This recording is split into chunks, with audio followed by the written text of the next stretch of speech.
والقمر رأيتهم لي ساجدين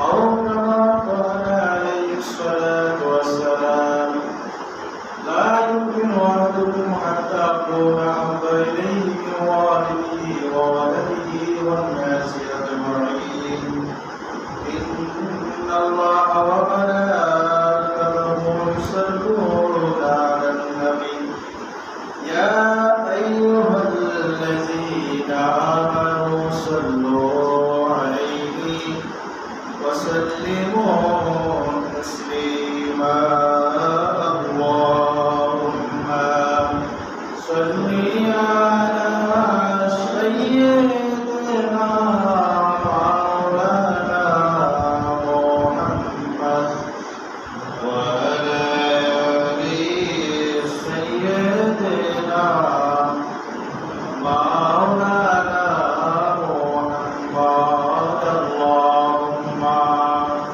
صل على سيدنا مولانا محمد وعلى آل سيدنا مولانا محمد বরকতুল্লি সালাম জানাই বৈনুল নবীজির কদমে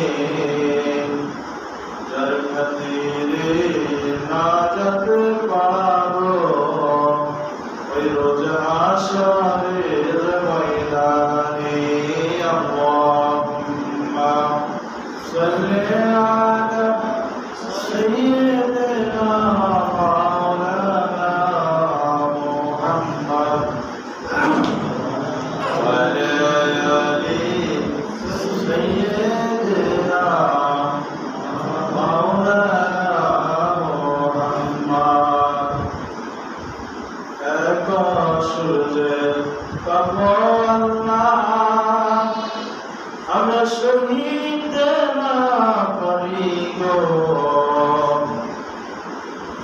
এক সাফের জংশন আল্লাহ শহীদ না করি গো 99 সাফের জংশন কেমন সইব গো আল্লাহুম্মা সাল্লি আলা সাইয়্যিদিনা মাওলানা মুহাম্মদ ওয়া আলা আলি সাইয়্যিদিনা মাওলানা মুহাম্মদ লা ইলাহা ইল্লাল্লাহ লা ইলাহা ইল্লাল্লাহ লা ইলাহা ইল্লাল্লাহ মুহাম্মাদুর রাসূলুল্লাহ রবিউল আউয়াল চন্দ্র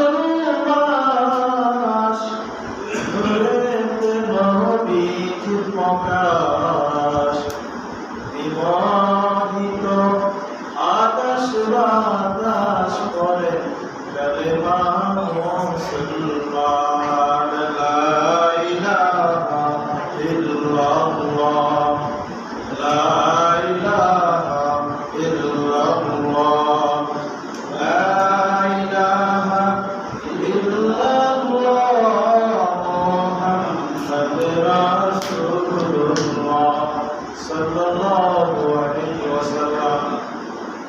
আজ পবিত্র শুক্রবার 25শে জুলাই 10শে শ্রাবণ 29শে মহরম মাসের শেষ জুমা। আল্লাহ পাক আমাদেরকে আল্লাহর ঘর জান্নাতের বাগানের মধ্যকুটিরে খানায় খাওয়ার অংশের ভিতরে প্রবেশ করেছেন, শান্তির ময়দানে আসার তৌফিক দিয়েছেন।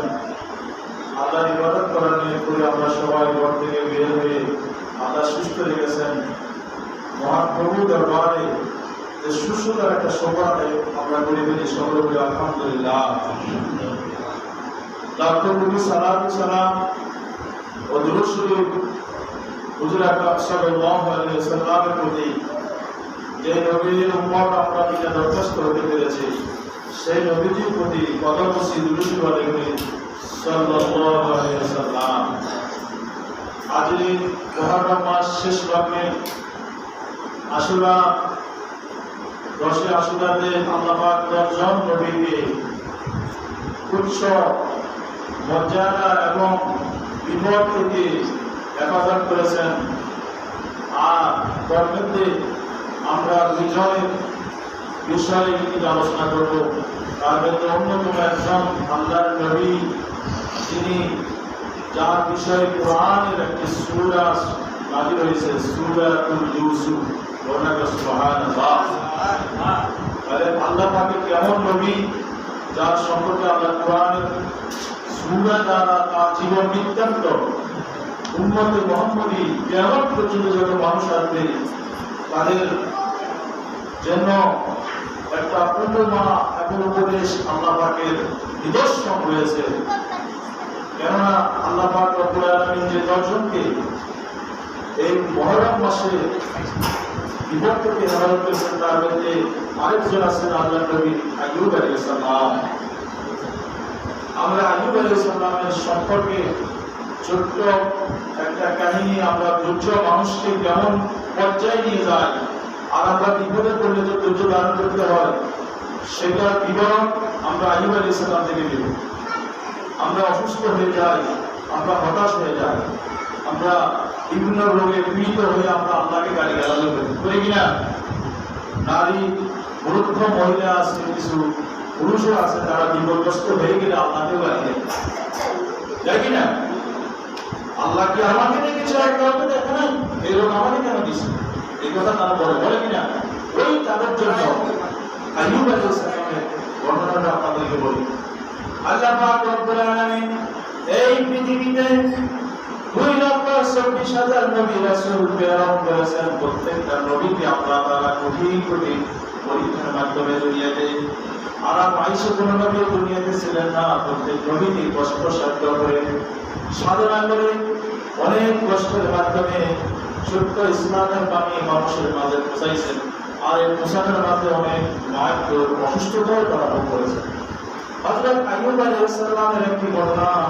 আইয়ুব আলাইহিস সালাম তিনি ছিলেন ধনীবান একজন ব্যক্তি, অর্থাৎ অন্যান্য নবীদের মধ্যে আইয়ুব আলাইহিস সালাম ধনবান, তার ছেলে সন্তান, মেয়ে বাচ্চা, আত্মীয় স্বজন কোনো দিকে অভাব ছিল না, প্রচুর ধনবান ছিল, তার হাজার হাজার তার দাস দাসী, তার কর্মচারী ছিল। আইয়ুব আলাইহিস সালামকে আল্লাহ পাক রব্বুল আলামিন একটি পরীক্ষা করলেন যে আমার বন্ধুর সম্পদে ফেলতে থাকি, আমাকে কি ভুলে গেছি কিনা দেখি, তাকে একটু পরীক্ষা করি। আল্লাহ পাক রব্বুল আলামিন তাকে এমন একটি ব্যাধি দিয়েছেন যে পশম ব্যাধি রোগ। মানুষের শরীরের মধ্যে এমন কিছু বিসি বাসনা দেখা যায় যে বিসিগুলো অনেক বড় আকৃতি হয়ে যায়, পশম ধরে যায়। এমন কিছু আকৃতি তার মাঝে যখন আসতে ধীরে ধীরে সমস্ত শরীরের মধ্যে পশম ধরে গেল। আল্লাহ পাকের নবী যখন এই বছর অবস্থা হয়ে গেল এবং কাঁধ থেকে তার গ্রাম দূষিত গ্রাম বাইরে হচ্ছে শরীর থেকে, এবার একে একে সবাই তাকে ফল করে দিচ্ছে, অর্থাৎ আত্মীয় স্বজন, রাজরাশি, স্ত্রী পরিবার, তারা অনেক অসংখ্য স্ত্রীও ছিল, সবাই ছেলে সন্তান সবাই তার থেকে দূরে চলে যাচ্ছে। কেননা তার থেকে গন্ধ আসে, কি আসে, এমন দুর্গন্ধ আসে চতুর্দিকে কোনো মানুষ থাকতে পারে না, বুঝতে পারে না তার শরীরের ভিতরে এমন একটি মৌসুম জোর দেখা দিয়েছে। এবার তারা যখন তাকে তার জন্য যখন উপস্থিত সমস্ত মানুষ সিদ্ধান্ত দিয়ে তাকে গ্রাম ছাড়া করতে হবে, এই গ্রামে আনা যাবে না জানি তাদের বাবার কাউকে ধরে কিনা, নানা রকম মন্তব্য। এবার তাকে গভীর জঙ্গলে নিক্ষিপ্ত করলেন, যে জঙ্গলের মধ্যে কোনো মানুষ থাকে না, যেখানে কোনো মানুষ তেমন কোনো কিছু আহারের নিবারণ করার জন্য কোনো ব্যবস্থা নাই। এই জঙ্গলে যখন সিদ্ধান্ত নিলেন তাকে সেখানে পাঠিয়ে দিলেন। বিবি রহিমা নামে তার ছোট স্ত্রী ছিলেন, তিনি চিন্তা করলেন বাইরে আমার স্বামীকে সবাই দূর করে দিল, যেমন মানুষ মারা গেলে কেউ আর আপন থাকে না, সবাই তাড়াতাড়ি তাকে দাফন করার জন্য কি করে দাফন করার জন্য কেউ বাজারে যায়, কেউ কাপড় কেনার জন্য যায়, কেউ কাপড় কেনার জন্য, কেউ সাবান আনার জন্য, কেউ আগরবাতি মোমবাতি আনার জন্য যায়, আমার কেউ যায় মাইক নিয়ে আরাম দেওয়ার জন্য। অনেক ব্যক্তি অনেক টাইমে এসে ইন্তেকাল করেছে, চতুর্দিকে এক একটা মানুষ এক একটা কাজে ব্যস্ত, সর্বশেষ পুরো একটাই উদ্দেশ্য তাকে তাড়াতাড়ি ঘর থেকে কি করা, বাইক করে তাকে দাফন করে ফেলা। দেখেন স্বামীর স্ত্রী পরিবার ছেলে সন্তান, এমন স্ত্রী আছে স্বামী ঘরে না আসা পর্যন্ত সে ভাত খায় না, এমন স্ত্রী আছে যে স্বামীর দুঃখে সে দুঃখী হয়ে যায়, সুখে সে সুখী হয়ে যায় যখন স্বামী ইন্তেকাল করে, আর তখন আর স্বামীর মধ্যে যার কাছেও কি থাকে না, সে তখন তার স্বামীকে দেখলে ভয় পা। ঘরের ভিতরে যদি কোনো রাজ থাকে, দেখবেন ওই ঘরে কোনো একজন পুরুষ মহিলা একা একা থাকতে পারে না, সে পার্শ্ববর্তী মহিলা থেকে পাঁচজনের বাইরে বলতে তুই আমার ঘরে আয়, আজকে আজকে রাত্রিতে আমার ঘরে একটু থাক। তার মানে হলো এই মুখটাকে একা কাছে ভয় পা, ঠিক কিনা কথা? এবার যখন আল্লাহর নবীকে যখন ঘুরে বসে দিয়ে দিলেন, ইব্রাহিম তিনি চিন্তা করলেন, হায় রে আমার স্বামীকে কে দেখবে, কে খাওয়াবে, কে তার যত্ন নেবে? সেটা অসুস্থ, সে কি অসুস্থ হয়ে এমনটা অবস্থায় ইব্রাহিমের সাথে গেলেন। তিনি সেখানে গিয়ে স্বামীকে নিয়ে দীর্ঘদিন কাটাইলেন। ঘরে কোনো খাদ্য নাই, অনাহারে, পানির অভাবে, খাওয়ার অভাবে। স্বামীকে তো মানুষ তাকে যত্নবান নিতে হলে খাদ্য প্রয়োজন আছে, আছে কিনা? এখন কিছুই দেওয়া হলো না তাকে। এবার তিনি চিন্তা করলেন যে ঘুরে মহল্লায় গিয়ে আমি কোনো তার বাড়িতে হোক, কোনো জমিদার বাড়িতে হোক কাজকর্ম করে দিন শেষে কিছু খাবার তাকে কিনে নিয়ে আসবো, আমার স্বামীকে সেটা খাওয়াবো। তিনি সারা রাত্রি স্বামীর যত্ন নিতেন, সকালবেলায় স্বামী থেকে বিদায় নিয়ে আপনার বাড়িতে কাজকর্ম করতেন, কাজকর্ম করে সন্ধ্যাবেলায় কিছু খাবার নিয়ে তার স্বামীর কাছে আনেন, তিনি স্বামীকে খাওয়াইতেন, নিজেও খাইতেন। এভাবে স্বামীকে লালন পালন করতেছেন এবং তার প্রতিবাদ করতেছে। এবং দীর্ঘ একদিন নয়, 2 দিন নয়, দীর্ঘ 18টি বছর দীর্ঘ হয়ে গেল। সুবহানাল্লাহ। আর আমরা অসুস্থ হয়ে যদি একদিন, 2 দিন, 1 সপ্তাহ, 15 দিন, 1 মাস যদি আমরা অসুস্থ বোধ করি, মৃত্যুর যন্ত্রণা, কষ্টের যন্ত্রণায় আমরা নানা রকম কথা বলা আল্লাহর কাছে বলতে থাকি, নানা রকম মানুষকে বিপদমুখী করি, বিভিন্ন ধরনের কথাবার্তা আমরা বলতে থাকি, শিরক করো। এই জন্য এই ঘটনা থেকে শিক্ষা নেওয়া উচিত যে আল্লাহ রব্বুল আলামিন তার প্রিয় বন্ধুদেরকে, প্রিয় নবীদেরকে, প্রিয় ওলিদেরকে বিভিন্ন সময় বিভিন্ন যন্ত্রণাদায়ক তাদেরকে পরীক্ষা দিয়েছেন। এবার যখন 18 বছর পূর্ণ হওয়ার 2-1 মাস আগে আইয়ুব আলাইহিস সালাম তার স্ত্রীকে বললেন, ও আমার স্ত্রী, প্রাণের স্ত্রী গো, আমি তোমার প্রতি সন্তুষ্ট আছি, তুমি আর আমার আশা করিও না, আমি মনে হয় এই রোগ নিয়ে ইন্তেকাল করতে হবে, তোমাকে আমি অনুমতি দিলাম, তুমি চলে যাও। তোমার এখনো রূপবতী, তোমার এখনো শরীরের অনেক ভালো সৌন্দর্য তোমার আছে, তুমি বিবাহ বসতে পারবা, তুমি অন্য জায়গায় গিয়ে বিবাহ আবদ্ধ হয়ে তুমি সংসার করা, আমি এখানে করে থাকি, আমার আশা তুমি করবে না, ততদিন তুমি আমার এই অবস্থান করতে পারো। কিতাবে আছে রহিমা চুল নিয়ে তার স্বামী এই বছরের পুরুষগুলা সাফ করে দিতেন, অর্থাৎ মাথাতে চুল, তার ঐতিহ্য ছিল, তিনি রহিমার চুল ছিল একদম অনেক লম্বা, এই চুল দিয়ে স্বামীর পুরুষগুলা কি করতেন, তিনি চাটাই দিতেন, মুছে দিতেন। সুবহানাল্লাহ। আল্লাহ পাক রহিমের প্রতি সন্তুষ্ট হয়ে গেলেন। এবার রহিমান একদিন যখন আইয়ুব আলাইহিস সালামের গায়ের মধ্যে যতগুলো পোকা আছে, একদিন দেখলেন একটি পোকা জমিনে পড়ে গেল। তিনি চিন্তা করে, হাইরে আল্লাহ পাক তো এই জগৎকে সৃষ্টি করেছেন, আবার এই পানিগুলোকে সৃষ্টি করেছেন আল্লাহ পাক, যেমন আমের ভিতরে দেখবেন পোকা আছে, আছে কিনা? কিন্তু সেটা কিন্তু অন্য জায়গা থেকে আসে, আম থেকে পোকা হয়েছে। আইয়ুব আলাইহিস সালামের দেহ থেকে পোকা হয়ে গেল, বড় বড় পোকাগুলো, তাকে রক্ত মাংসগুলা, মাংসগুলা খেয়ে একটা হাড্ডিগুলো চলে গেছে, একটা পোকা নিচে পড়ে গেছে। আবার সেই পোকাকে উঠায় বলতেছে, তুমি কোথায় যাচ্ছ? তোমাকে তো আল্লাহই তৈরি করছেন আমার জন্য, আমার দেহটা খাওয়ার জন্য, দেবে না, তুমি আসো। আবার উঠে দিলেন। এই পোকাটা তার হৃৎপিণ্ডের মধ্যে একটা কামড় দিল। আইয়ুব আলাইহিস সালাম আল্লাহর দরবারে ফরিয়াদ করলেন, আল্লাহ গো, আপনি আমাকে ধৈর্য ধারণ করার তৌফিক দান করেন। আল্লাহ আমার মুখ, আমার জবান মোবারককে আপনি একটু সুস্থ রাখেন, যেন এই জবান দিয়ে আমি আল্লাহ আপনাকে রাখতে পারি। কারণ আমার চিৎকার মধ্যে যখন বসত করবে, আমি এই চিৎকার দিয়ে আর আপনাকে ডাকতে পারবো না। আল্লাহ আপনার দরবারে আমার একটি ফরিয়াদ, আমার জবানটা দিয়ে যেন আমি আপনাকে মৃত্যুর আগ পর্যন্ত যেন ডাকতে পারি। এবার চিন্তা করুন, এই বিপদগ্রস্ত অবস্থায় তিনি আল্লাহকে বলেন নাই, দীর্ঘ 18টি বছর তিনি কি করলেন, আল্লাহকে ডাকলেন। এবার আল্লাহ পাক এতটা খুশি হলেন তার বন্ধুর প্রতি, তিনি রহমান গেলেন সকালবেলায় কাজের মধ্যে বাইরে গেলেন। আল্লাহ নবীকে হযরত জিবরাইল আলাইহিস সালাম বলে দিলেন, হে আল্লাহ বন্ধু, আল্লাহর নবী আইয়ুব আলাইহিস সালাম আল্লাহ পাক আপনার প্রতি সন্তুষ্ট, আপনার বিবির প্রতি সন্তুষ্ট। আপনাকে বলেছেন আপনি পা দ্বারা আঘাত করুন। জমিনে যখন আঘাত করলেন সেখান থেকে আল্লাহ পাকের রহমতে একটি পানি নহর বের হয়ে গেল। ওই পানি দিয়ে জিবরাইল আলাইহিস সালাম আইয়ুব আলাইহিস সালামকে গোসল করালেন। বলুন একবার সুবহানাল্লাহ। তিনি প্রশ্ন করলেন, এই পানিটা কিসের পানি? তিনি বললেন, এই পানি হলো জান্নাতের পানি। এই পানি জান্নাতের থেকে আল্লাহ পাক আপনার জন্য বানাইছেন, আপনার শরীরের জন্য নিবারক স্বরূপ ঔষধ হিসেবে আল্লাহ পাক আপনাকে এই পানি দ্বারা গোসল করার নির্দেশ দিয়েছেন। তিনি যখন গোসল করলেন সমস্ত শরীরটাকে আল্লাহ পাক পূর্ণ পবিত্র এবং সুস্থ সবল যুবকে পরিপূর্ণ করলেন। সুবহানাল্লাহ। এবার নির্দেশ দিলেন, আপনি এইখান থেকে একটু পানি খান, ভিতরগত যত সমস্যা আছে আল্লাহ পাক সেটাও আপনার দূর করে দিবেন। ওই পানি খাওয়ার পরে তিনি আবার পরিপূর্ণ আল্লাহর নবী আরো সৌন্দর্য হয়ে সেখানে একটা সিংহাসনে পার্শ্ববর্তী একটা জায়গায় তিনি বসে আছেন।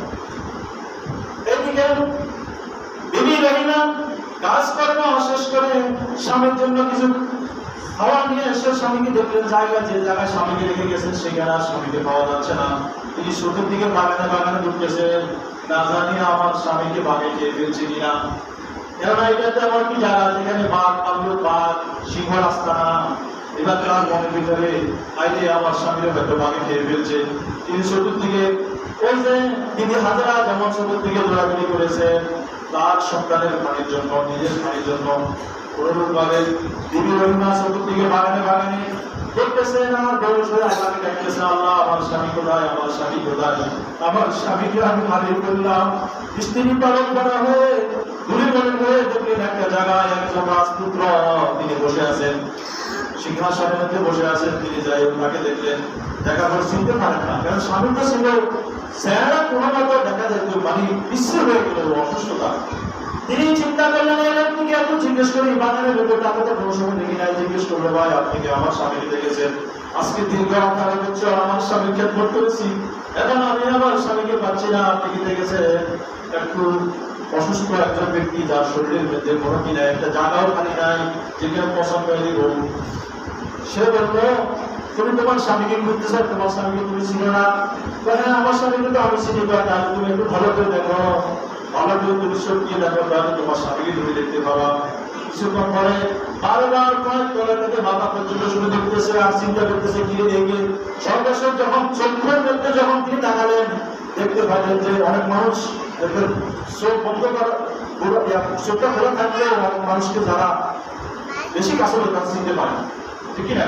তিনি চতুর্দিকে তাকায় তিনি চিনে ফেললেন যে আপনি তো মনে হয় আমার স্বামী। এবার তিনি কদম বসে করলেন যে এইটা কি আল্লাহ কারিশমা, আল্লাহু আকবার, যে আমার স্বামীকে আমি ঘরে রেখে গেলাম মনুষ্য অবস্থায়, যাকে পৃথিবীর সমস্ত মানুষ ত্যাগ করেছে, আর সে অবস্থায় আমি তো চিন্তা করলাম যে মরণ পর্যন্ত এই রোগার জীবন ভালো হবে না। দেখো 18 বছর কি সোজা কথা নেই, আমরা পিছনে 1 বছর 5 বছরে আমরা বেহুশ হয়ে আমরা মনে করি এটি আমাদের শেষ করে দিল। এবার তিনি বললেন, স্বামী আপনার এই অবস্থা কিভাবে হলেন? তিনি বললেন, আল্লাহ পাক রব্বুল আলামিন আমার প্রতি এবং তোমার প্রতি সন্তুষ্ট হয়েছেন। আল্লাহ পাক আমাকে পরীক্ষা দিয়েছেন, তুমি আমার সাথে হিসেবে তুমি আমার দেশকে করেছ। তোমার নাম আল্লাহ পাক রব্বুল আলামিন জান্নাতের যে নারীগুলা জান্নাতে যাবে তার মধ্যে শ্রেষ্ঠতম নারীদের মধ্যে বিবি রহিমা অন্যতম। সুবহানাল্লাহ। যেমন বিবি আসিয়া, বিবি রহিমা, এরা যে জান্নাতের উচ্চ মাকামে তাদের স্থান।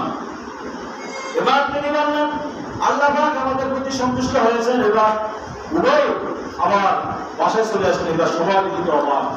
তখন তিনি সবাইকে বললেন যে দেখো আল্লাহ পাক রব্বুল আলামিন আমাকে পরীক্ষা করেছেন।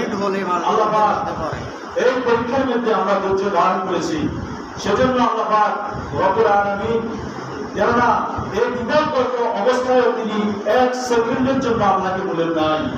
অর্থাৎ এই ঘটনা থেকে প্রতীয়মান হয় যে আমরা যখন বিপদে আপদে পড়ে যাব, তখন আমরা যদি আল্লাহকে স্মরণ করতে থাকি তাহলে একদিন আল্লাহর রহমত আমাদের প্রতি নাযিল হতে থাকবে। তখন আল্লাহ পাক আমাদের বিপদ মুক্ত করে দিবেন। এবং পরকালে আল্লাহ পাক আমাদেরকে কি করবেন? জান্নাত উচ্চ মাকাম দান করবেন।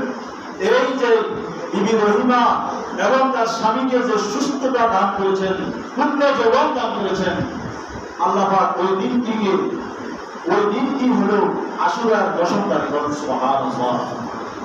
আর অন্যদিকে আরেকজন নবীর ব্যাপারে কোরআনের একটি আয়াত তেলাওয়াত করেছি। রব্বুল আলামিন ইরশাদ করেন, বিসমিল্লাহির রহমানির রহিম, ইয ক্বালা ইউসুফ লিআবিহি ইয়া আবাতি ইন্নী রাআইতু আহাদা আশারা কাওকাবান ওয়াশ-শামসা ওয়াল-কামারা রাআইতুহুম লি সাজিদিন। আল্লাহ পাক রব্বুল আলামিন আমার নবী মুহাম্মদুর রাসূলুল্লাহ সাল্লাল্লাহু আলাইহি ওয়াসাল্লাম যখন বিভিন্ন সময় নির্যাতিত অবহেলিত হইতেন, তখন তিনি মা হারা, বাবা হারা, দাদা হারা, চাচা হারা, তিনি নির্জনে যাইতেন, যাই আল্লাহ দরবারে গাইতেন। অর্থাৎ মনটা ভেঙে পড়তো। এমন জায়গায় আল্লাহ নবীকে বিভিন্ন কাহিনী, কোরআন থেকে বর্ণিত বিভিন্ন কাহিনী, নবীদের কাহিনী শুনাইতেন। সুবহানাল্লাহ। অর্থাৎ নবীকে কিসাস মানে ইচ্ছা কাহিনী শুনাইতেন। এরা কোরআনের 1/3 তিনভাগের 1 ভাগে বড় কাহিনী বর্ণিত আছে। বিভিন্ন নবীদের, আম্বিয়া কিরামদের কাহিনী নবীজিকে শোনাইতেন কোরআনের আয়াত দ্বারা। সুবহানাল্লাহ। তাহলে এগুলো শুনলে এখন কি হয়? মন ভালো হয়। কি হয়? মন ভালো হয়। এবার আল্লাহ পাক রব্বুল আলামিন আমার নবীকে বলছেন, ইয ক্বালা ইউসুফ লিআবি, ইয ক্বালা, আপনি স্মরণ করুন হে নবী, আপনি জেনে রাখুন। আমি নবীজিকে একটা বিবরণ দিচ্ছেন। নবী ইউসুফ নবীর কাহিনী তিনি শোনাচ্ছেন। সর্বপ্রথম আল্লাহ পাক বলতেছেন, ইয ক্বালা, হে নবী, ইয ক্বালা, আপনি স্মরণ করুন, ইয ক্বালা ইউসুফ, যখন ইউসুফ আলাইহিস সালাম লিআবিহি, তার বাবাকে বলল, আযারা তাত্তাখিযু আসনামান আলিহা ইন্নী আরাকা ওয়া কানা ফি দালালিন মুবিন। ইয ক্বালা ইউসুফ লিআবিহি ইয়া আবাতি ইন্নী রাআইতু আহাদা আশারা কাওকাবান ওয়াশ-শামসা ওয়াল-কামারা রাআইতুহুম লি সাজিদিন। ইউসুফ আলাইহিস সালাম ছোটবেলার স্বপ্নে দেখলেন 11টি নক্ষত্র, 11টি নক্ষত্র এবং চন্দ্র সূর্য তারা সিজদা করতেছে। সুবহানাল্লাহ। ইউসুফ আলাইহিস সালাম ছিলেন, আল্লাহ পাক রব্বুল আলামিন পৃথিবীতে যত সৌন্দর্য, আমরা পৃথিবীতে অনেক সুন্দর নারী পুরুষ দেখি না? পৃথিবীতে যত সুন্দর নারী পুরুষ আছে, সমস্ত সুন্দরকে একবার দিয়েছেন, আর প্রত্যেকবার দিয়েছেন ইউসুফ আলাইহিস সালাম। সুবহানাল্লাহ। অর্থাৎ পৃথিবীর যত নারী পুরুষ যত সৌন্দর্য আমরা দেখি, এই সৌন্দর্যের মধ্যে আল্লাহ তাআলা 2টি ভাগ করে, একটি ভাগ সমস্ত মানুষকে দিয়েছেন, সুন্দর নারীদেরকে দিয়েছেন, আর একটি ভাগ আলাদাভাবে আল্লাহ পাক এত সুন্দর করে ইউসুফ আলাইহিস সালামকে আল্লাহ পাক পাঠাইছেন। তার সৌন্দর্য দেখে মিশরের নারীরা তাদের বরফেরাস জায়গায় তাদের হাত তুলে ফেলেছে। সুবহানাল্লাহ। ইউসুফ আলাইহিস সালাম যখন এই ঘটনা তার বাবাকে বললেন, আব্বা আমি দেখেছি, স্বপ্নে দেখেছি চন্দ্র সূর্য এবং নক্ষত্রগুলো, 11টি নক্ষত্র আমাকে চিন্তা করতেছে। এই কথা শুনে হযরত নবী, আল্লাহর নবী তাকে বললেন, বাবা তুমি এই স্বপ্নের কথা তোমার ভাইদের কাছে বলিও না।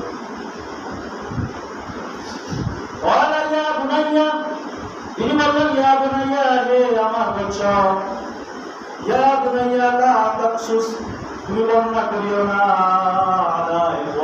তোমার ভাইদের নিকট, যদি তুমি এই স্বপ্নের কথা বর্ণনা করো।